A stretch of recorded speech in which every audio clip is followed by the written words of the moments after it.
مين؟ أنا عصام، أخوه لجوزك معتز. شو بدك؟ معتز زمانه هون، وأنا وحدي بالبيت وما في حدا معي. وهذا المطلوب. شو قصدك؟ افتح الباب خيري، افتح الباب. بما أنه البيت فاضي وأنا لحالي، بدك يعني افتح لك الباب مشان تفوت لعندي ونقضي وقت حلو سوا؟ لك يقطع عمرك، لك كل الكلام يلي كنت بدي أقوله بالفيديو ازديه انتي. شو بدي احكي هلا؟ خلصتي كل الكلام. وينك؟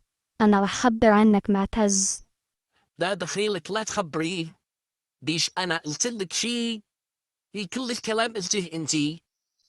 أنا بس توقعت شو بدك تقول، لهيك رح خبر معتز. شلونك خيرية؟ مثل الزفت. ليش خير؟ أخوك الواطي إجا اليوم لعندي، كسر الباب وفات لعندي، ضربني وتحرش فيني وقال عنك أنك دشتوش وما بيطلع بإيدك شي. بسيطة يا عصام الزفت، بسيطة.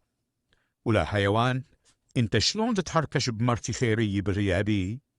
هاي وحدة كذابة، لا تصدقها. أنا ما سويت شي.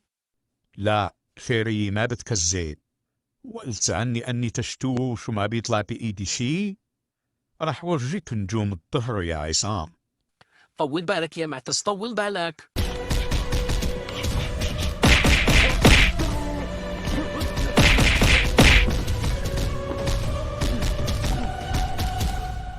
بدك تتحركش بمرتي خيرية ولا حيوان؟ هلا رح ارفعك احلى فلقة.